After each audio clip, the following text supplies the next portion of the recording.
Hi, welcome to our webinar entitled Earning the Right to Coach. My name is Greg Thompson, and I'm honored to be your guide here today. We have a very large and diverse group with us here today. It's wonderful to see so many people interested in the topic of coaching across many organizational spectrums. We have representatives from the largest corporations in the world right through to individual entrepreneurs. There are senior executives, line managers, leadership development professionals, even several professional coaches. There are Blue Point clients represented as well as non-clients. We even have several representatives from other leadership development organizations. You are all very, very welcome. We are sincerely honored that you've chosen to be with us here today. When we look at our coaching programs, early in all of our coaching workshops, we ask participants to share their stories of their own best coaches, the best coaching experiences that they've ever had. And these are wonderful stories, rich in detail and experience. At the end of these stories, we ask people to identify their best coach. Who was this person? Now, it can be the manager or it can be a formal coach, but more often it's somebody else. It's a colleague, a teacher, a scout leader, maybe one of their very first supervisors. Maybe it's a college professor. Somebody earned the right to coach them. We don't tell them who they need to select to be in their story. They select somebody who happens to be at the crossroads for them, somebody who impacted their career, their performance in some way, somebody who really had earned the right to coach in some special way. We're going to spend about the next 45 minutes exploring this idea of earning the right to coach. Earning the right to coach at its core is based on the principle that great coaching starts with who you are, who you really are, and that we're all quite transparent. My role over the next 45 minutes is to be your guide on a learning journey. We'll explore this topic of earning the right to coach from a very personal perspective. I would encourage each one of you to consider this one question as we spend the next 45 minutes together. Have I really earned the right to coach? At the end of the call today, I'm going to give each one of you the opportunity to answer that question. Have I earned the right to coach in real time through a complimentary assessment? Before we do that, I'd like to just reflect back on our first webinar in this series, and we talked about the 3 timeless coaching dimensions. The first one is this idea of character. Coaching starts with the idea that you and me and anybody else who wants to coach, wants to enter into these important one-on-one relationships and conversations, needs to be somebody who is distinctive in character in some way. We need to be somebody that is trusted, somebody that people see when they look at us. For whatever reason, they see us as somebody who has their best interests at heart and has something to offer them. Secondly, it's about the ability to make a connection. This might be a connection in a 2-minute conversation in a hallway. It might be a 20-year relationship. But it's about the ability to connect in ways that allow the coaching conversation to occur. Then about that conversation, it's about the ability to have conversations that matter, conversations that really make a difference. In Blue Point, we use a model. We've distilled all this learning and research into a model we call the Great Expectations Coaching Model, with 3 dimensions to it, which parallel those last three concepts. First of all, one needs to earn the right to coach. And this is what we are focusing on here today. And so I'll save my comments on earning the right to coach for a few moments. The second element of the Great Expectations Coaching Model is the idea of a perfect partnership. Now, it's not perfect, but it's like a perfect storm. It's the coming together of these unique elements to create something very special. And you know it when you've got it. In coaching, this element that we call a perfect partnership is about the ability to form relationships where people are really seen at their very best, are confronted and challenged to be that, and held accountable to be that. So in your own life, your own workaday world, think about the number of people that you know that are able to form those kinds of relationships, with you specifically. Think about the kind of person that when they walk into the room, they immediately see the best in you. they tell you about that. They confront you with that. And lastly, and maybe most importantly, is they hold you accountable to be that person. In the next webinar in this series, we're going to focus strictly on this idea of a perfect partnership. Then lastly, the last ring, the last element of the Great Expectations model is what we call dangerous conversations. Not dangerous because somebody gets hurt, but dangerous because they deal with risky topics. They talk about values.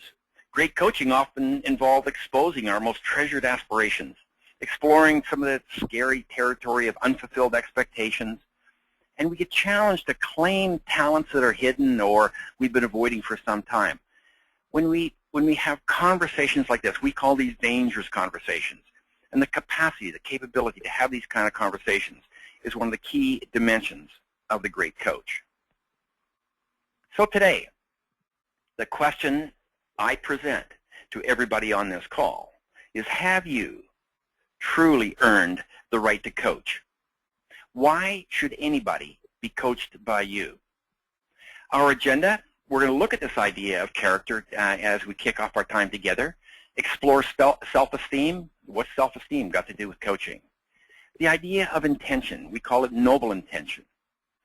A question that is often asked, how do you coach the uncoachable? Coaching your family, really? An interesting conversation for many of us, I'm sure. We're going to look at this idea of a coaching credo. I'm going to give you opportunity to actually craft your own coaching credo on the session today. I will let you know that we have a few exercises that we're going to do together, and to facilitate that, if you'd have a paper and pencil or a pen handy, that would be great. I'm going to ask you to do a few things for yourself as a coach, a few personal exploration exercises, and so if you have that handy, you'll be able to engage in the process with the rest of us. When you look at this idea of earning the right to coach, all of our research and quite frankly all of our experience tells us that the great coaches, there's three dimensions that we all need to attend to if we look at this idea of earning the right to coach. Number one is, are we seen as authentic? Are we seen as authentic leaders, authentic people, authentic coaches? Number two, and sometimes this is a little harder to grasp, is the idea of self-esteem. Do we feel good enough about ourselves to really be of service to those we seek to coach? And lastly, what is our intention? Why are we coaching? What is our intention in the coaching process?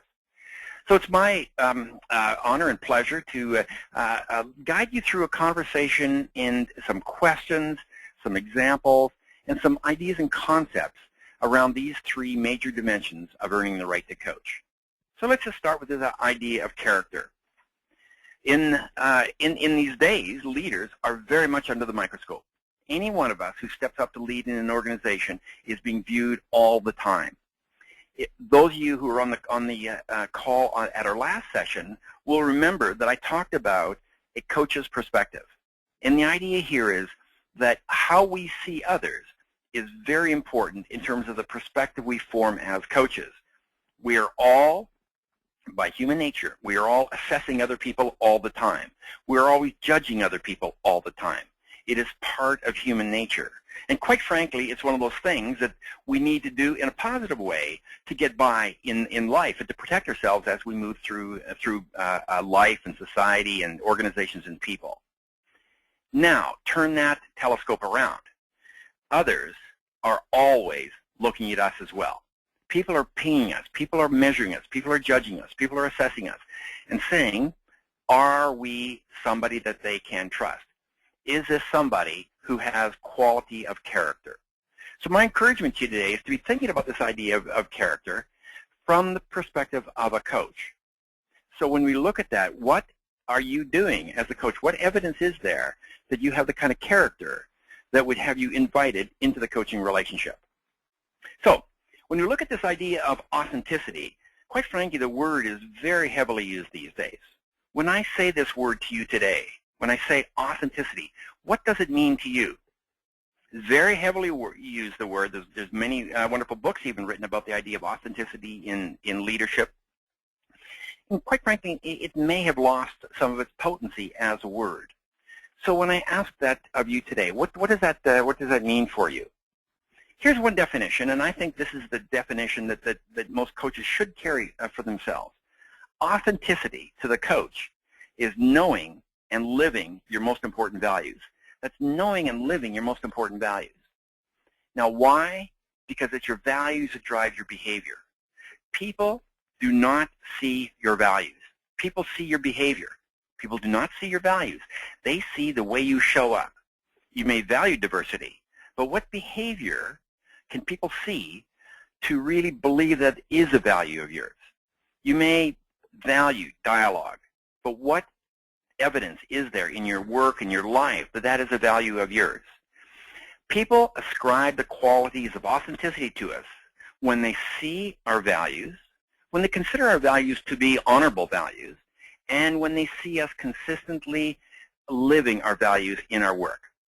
So, what are your values?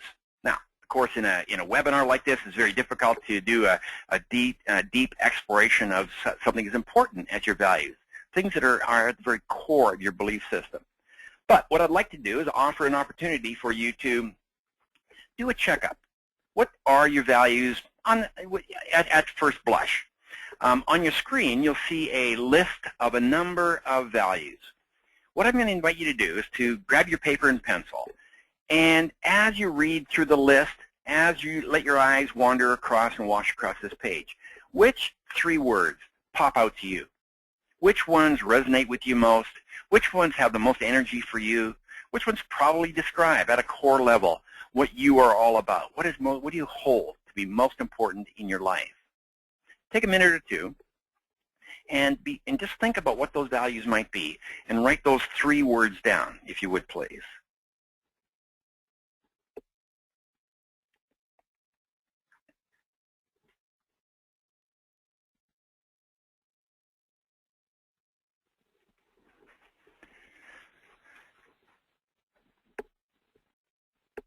As you do that,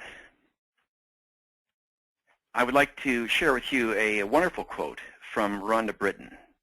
And the quote is this: if you want to know what you are committed to, look at your life. So if you want to know what you are committed to, look at your life. We need to be cautious that we aren't identifying values, thinking that we are thinking that we are manifesting and showing these values to others every day without some kind of evidence. Some of you will remember this slide from our first session. If it was illegal to be a great coach, would there be enough evidence to convict you? Here's what I'm going to challenge you to do in this moment. You will have identified 3 values. You'll have written these 3 things down. Now, beside each one, just take another moment and see if you can identify one piece of evidence in your work, one piece of evidence, one thing that you do, one hard piece of evidence that would indicate to others, not to yourself, indicate to others that these were truly your values.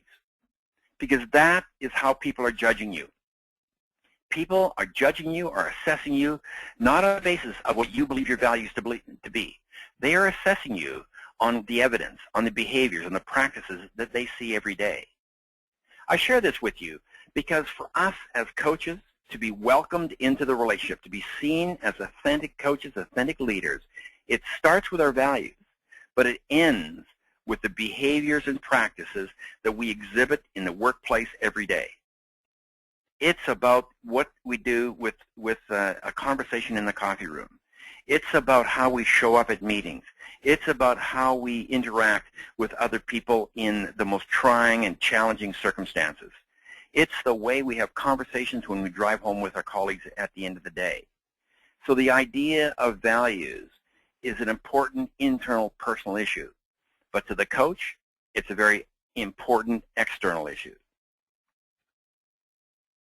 The second element I wanted to talk about is this idea of self-esteem. So what in the world has self-esteem got to do with being a great coach? So why would a coach need to have great self-esteem? Quite frankly, in Blue Point, we have a very large and outstanding cadre of leadership coaches. We would never engage a coach, a leadership coach in Blue Point, unless they had a very high self-esteem. Many reasons for this. First and foremost, Quite frankly, coaching can be very tough work.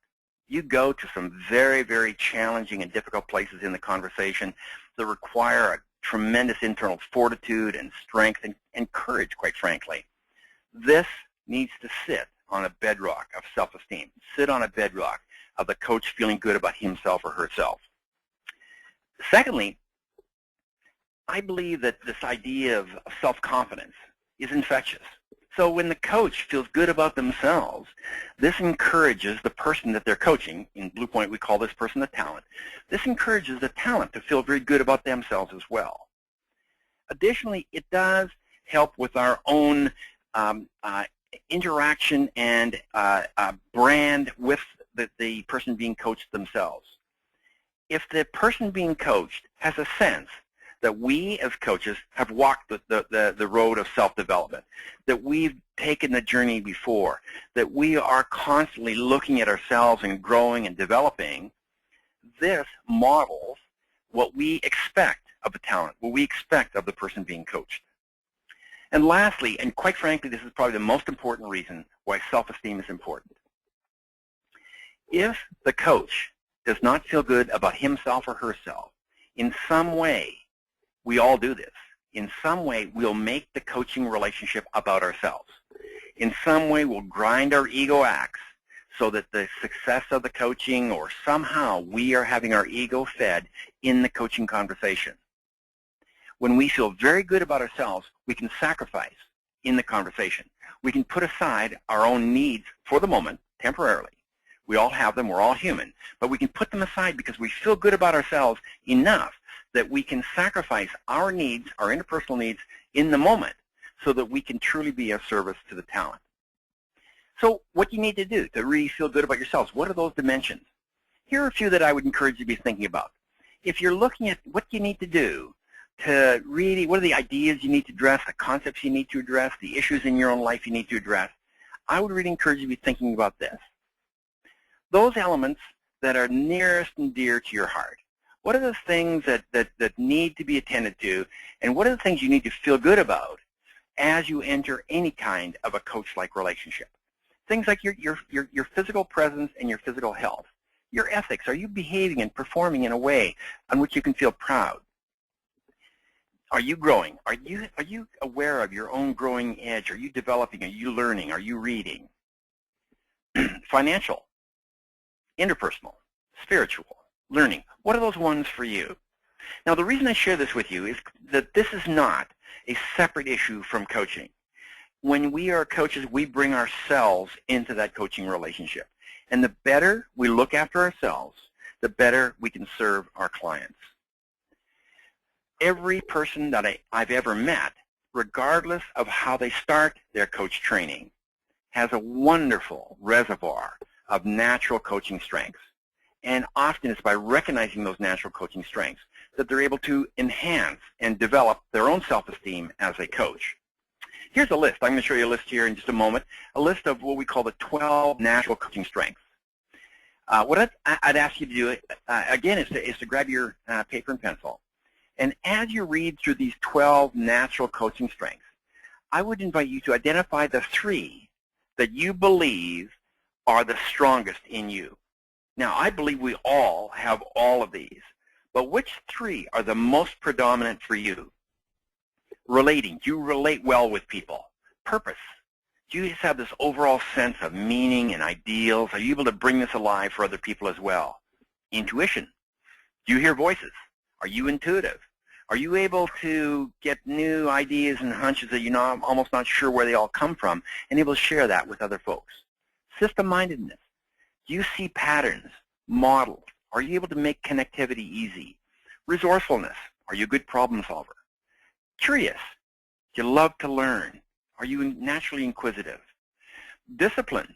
Do you believe in that individuals have responsibility for their own structure and sacrifice and personal responsibility and accountability? Futuristic. Do you constantly look over the hill? Is the grass always greener for you? Is tomorrow an invitation to a better world for you?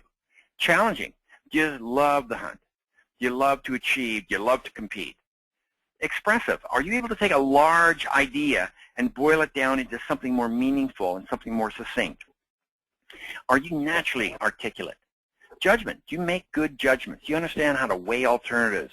Help people with judging the importance of things and coming to very good, solid decisions. Do you have the gift of encouragement? Can you come alongside people, shoulder to shoulder, help them through those very difficult times? What I would ask you to do now is to identify 3 of those, and again, write those 3 down, select the 3, recognizing you have all of these. Quite frankly, I have never yet met somebody who didn't have all of these strengths to some degree. Now my challenge to you is this. These top 3 strengths, how do they show up in your coaching? And if you're not a coach, how do these 3 strengths even show up for you as a leader? A lot of what we do as coaches is to help people identify what they're really good at, what their level of greatness is, what are their natural strengths, and how they might use those in their day-to-day work. So my encouragement to you today is to look at these and to assess each one of them. If you would do that right now, how can you use each one of these strengths as a coach? How does this translate into an action, a behavior, a way of coaching other people so that others can benefit from your strengths?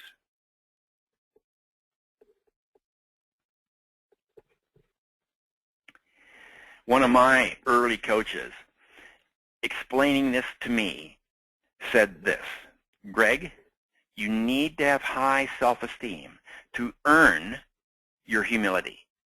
We earn our humility by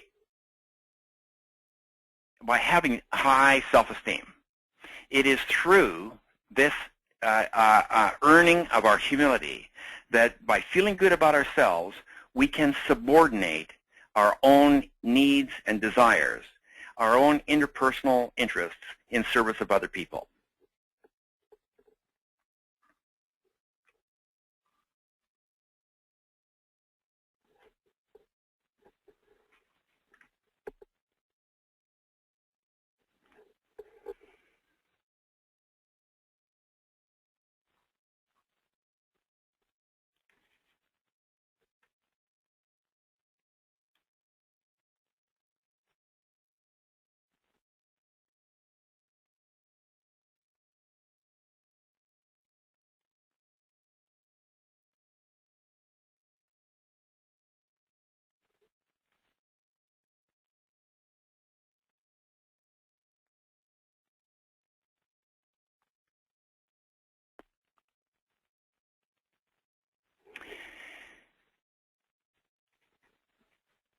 I apologize for the interruption in the video portion of the webinar. Why coach? When we look at this idea, this is the 3rd element of earning the right to coach, and it has to do with your intention. It really starts with this question: why do I coach? So my encouragement to you today is to be thinking about that for yourself. Like, why are you coaching? Why are you a coach? Why do you coach if you're a leader? Why invest the time and energy into coaching? What is in it for you personally? Your intention, we believe, is the deal maker or deal breaker in coaching. It is the deal maker or deal breaker in coaching. And for this next dimension, this idea of intention, I am going to invite you to take a very close look at this for yourself. Why do you coach? We all have interpersonal needs, all of us, from professional coaches right through to senior executives, to line managers, to human resource specialists. We all have interpersonal needs. We all are drawn to some degree into interpersonal relationships to have some of these needs met. Some of these needs might be, we might have a need to feel helpful. We might have a need to learn from other people. We might have a need to make a meaningful contribution to an organization or to other people, to their work. We might have a need simply to relate to other people and want to get into, to meet other people and have that kind of relationship. We might have a need to be recognized for doing important work. These are all legitimate interpersonal needs. The challenge is is that for us as coaches, can we subordinate those needs in service of the talent, in service of the person being coached? This is what we call noble intention. Noble intention is recognizing that you are human with human needs like everybody else. And it's about your ability to make, in a sacrificial way, make the relationship about the other person. A coaching relationship is not a friendship. It is not. It is not a relationship of equals. It is a relationship of one person, the coach, serving the other person, the person we call a talent. And to really do this, we need to make it all about the talent. In that coaching conversation, we do this by what we call having noble intention. Noble intention says that anything we do not to serve our needs, not even the need to be helpful, but everything we do to serve the talent, to serve the other person. Now, what's really important about this is not only is this fundamental to the coaching relationship, not only is this foundational to earning the right to coach, this one also allows us to make all kinds of mistakes. Think about it. If somebody is coaching you and they have what we call noble intention, which means they are really committed to you, they really care about you, and they're going to do the very best they can for you, we'll allow them to make all kinds of coaching mistakes and still have a good coaching conversation with them. So when we have noble intention, we have a wide breadth of behaviors and practices that we can explore as coaches because our intention is noble.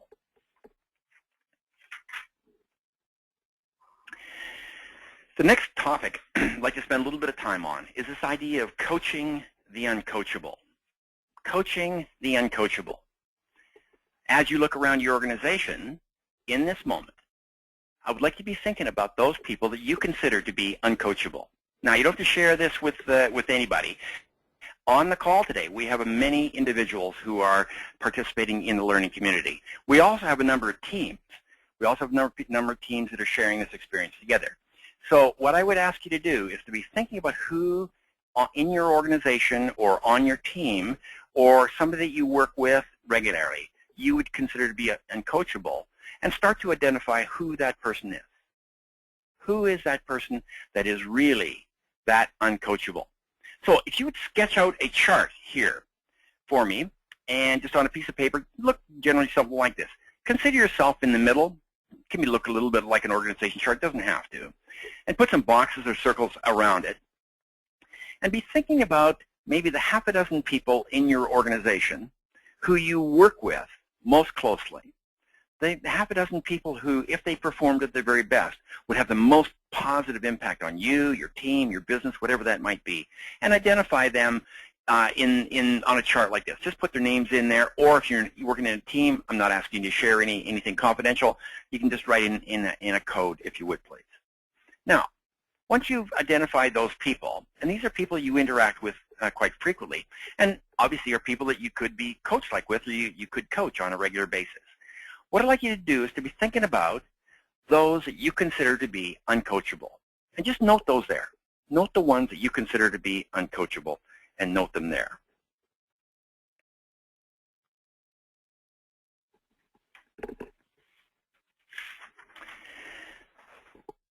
Now I'd like you to think about this idea of uncoachability. Sadly, when I'm speaking on the leader as coach, and I do this quite often to large audiences, the first question I often hear is not, what is the most potent thing I can do to improve my effectiveness as a coach? But rather, here's the question that I often get. What can I do with these people on my team who are uncoachable? Greg, you've talked about all this wonderful coaching, but I got these people on my team that are uncoachable. What can I do with those? Unfortunately, the honest answer is one that most of us don't want to hear. It's not that they don't want coaching. It's just they don't want coaching for me. I look at this in my own life. When I identify people that I consider to be uncoachable, it's almost always that it's not that they're uncoachable. It's just that they don't want coaching from me. And this is a very, very hard answer to swallow. So how do I know this to be true? I have asked this following question to literally thousands and thousands of leaders. I've asked them this question. And I've asked them to respond by a show of hands. if you were unknowingly doing something that was significantly impeding your performance, something that was turning off the people around you, something that was likely to drive your career towards the ditch, and someone that you really trusted and was completely committed to your success, they knew about this, would you want that person to come to you privately and to share this information with you? Think about it. Would you want that person to come to you privately and share that information with you? When I ask this of large groups of leaders, virtually 100% of the audience raise their hand. And when you think about it, it is on inspection. It is true for almost all of us. If we were doing something that was really undermining our effectiveness, really hurting us and hurting our career in some way, wouldn't we want somebody who we really trusted, somebody who we really knew was committed to us, to come to us privately and to share that? If that is indeed true, then would we all not then be coachable? If that other person was somebody that we really trusted and somebody that we really believed was committed to our success. So here's going to be the hardest part of this webinar here today. What I'm going to invite you to do is to think about those people that you've got the red X's beside their name, the people that you consider to be uncoachable. And I'm going to ask you to look at those people very truthfully and assume for the moment that it's not about them. Assume for the moment that it is about you, that you have not earned the right to coach. I'm going to invite you to identify the one, maybe very hard thing, maybe very sacrificial thing, the most potent thing you could do to earn the right to coach them. And just jot this down on the paper. I will tell you, for almost all of us, if we're really honest with ourselves, if we're really committed to being a great coach, this can be a very painful process, because often this is a very personal thing. Often it's something that we don't want to do.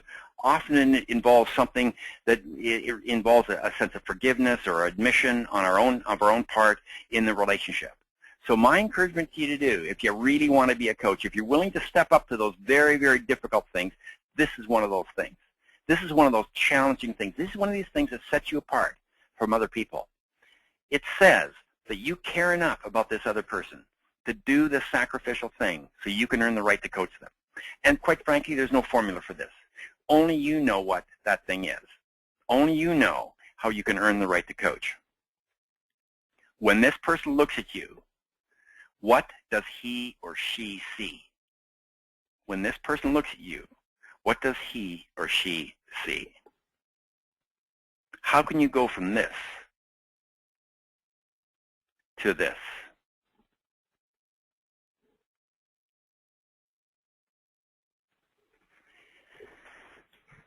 Coaching in the family. Now, I'm not a family counselor. I have a large and wonderful family myself. I know about the trials and tribulations. I know about the wonders of interacting with family members. I do have some opinions around this idea of coaching in the family. I did want to share them with you. And quite frankly, most of it has coming from my own learning. If we look at this idea of coaching in the family, if we go right back to basics, what is coaching all about? What does coaching do for somebody else? Here's one way of looking at the outcomes of a great coaching. In many ways, coaching simply helps another person get a fresh set of eyes. We all look at the world through our own experiences, our own biases, our own aspirations, our own needs, wants, fears, whatever that might be.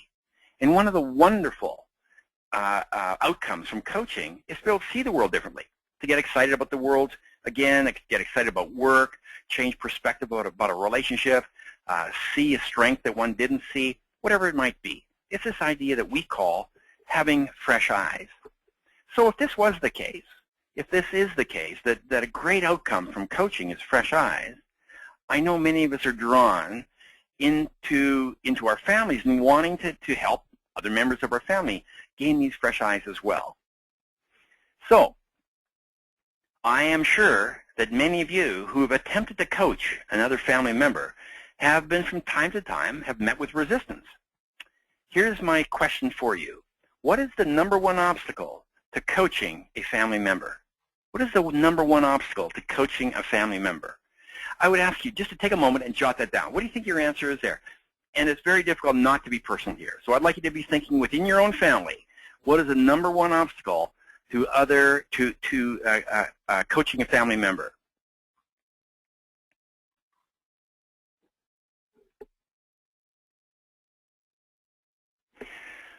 My vast amount of research has told me this, and I'm somewhat facetious about that because it has not been a vast amount of research. It's simply been talking about this within my own family. The number one obstacle to my family taking coaching from me is when I try to fix or change them. My guess is that probably resonates with you as well, and it is a shame. And many of us are very coach-like on the job, and we leave it at the door. Some of us will say that, well, work is work and home is home. I'm a different person when I'm home. And that very well may be so. But there's much, I believe, that we can learn from earning the right to coach at work that allows us to earn the right to be important in the lives of our family and friends as well. Here are the questions I would ask you to consider when you're considering off the job. You're considering your personal family community, your relationship with your friends as well. Are you clear about your values? Do you live these values? My guess is if you're successful in a business organization today, you probably are, because organizations are demanding that leaders today step up and live out their values. Leadership is becoming increasingly demanding in our organizations, and people are really under the magnifying glass with respect to how they're living out their values. Are you doing that in your home? Self-esteem. Before you ask others to walk that road of self-development, are you walking it first? What kind of an example are you in terms of personal growth and personal development? Do you work on yourself first before you encourage other family members to work on themselves? And lastly, again, probably most importantly, do you have truly noble intention? This can be very difficult in families because we often want to help other people, I put that in quotes, help other people become more like us. Helping other people become more like us. If we truly have noble intention, people in our family will see us as wanting to help them become the very best versions of themselves. And that's what noble intention is all about. It's about helping others become the very best versions of themselves, not versions of us.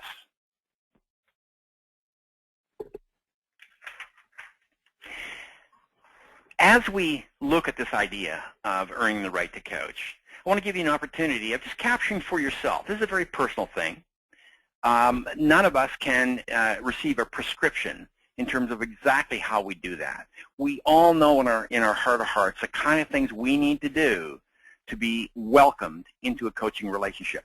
It's my hope that over the last 30 minutes or so, I've stimulated some thinking about those things for you. What is really important for you? So I'm going to invite you, as we come near to our close, I'm going to invite you to craft a draft of a coach's credo. And a coach's credo would be, what is your high watermark? What is your high road? What is your standard? To what standard do you hold yourself as a coach? What is the one sentence that really describes what is most important to you as a coach, and all your decisions as a coach will emanate from that? So, again, grab your paper and pencil and see if you can craft a draft of a coach's credo. The reason I use the word draft is to give you the license to experiment with some words here. One sentence. What one sentence describes your personal coach's credo?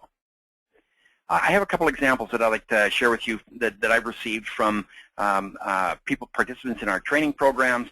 And here's three of them that I want to share with you, just to give you an example of the kind of things that people have created when they have crafted their coaching credo.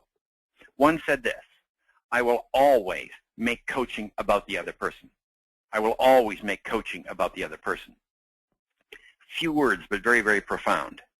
I will always be the best I can be so that I can fully serve those I coach. I will always be the best I can be so I can fully serve those I coach. And lastly, I will strive to see others as responsible, valuable, and full of potential. I will strive to see others as resourceful, valuable, and full of potential. At the end of the webinar today, I'll share my email address with you, and also it's on our website. You're welcome to go there to get the email address. If you have one that you would like shared at the next session, or you'd like to get my reaction to it, or simply have a conversation with me or someone else in Blue Point about your personal credo, please send it to me. I'd be happy to respond to that and have a discussion with you around your credo.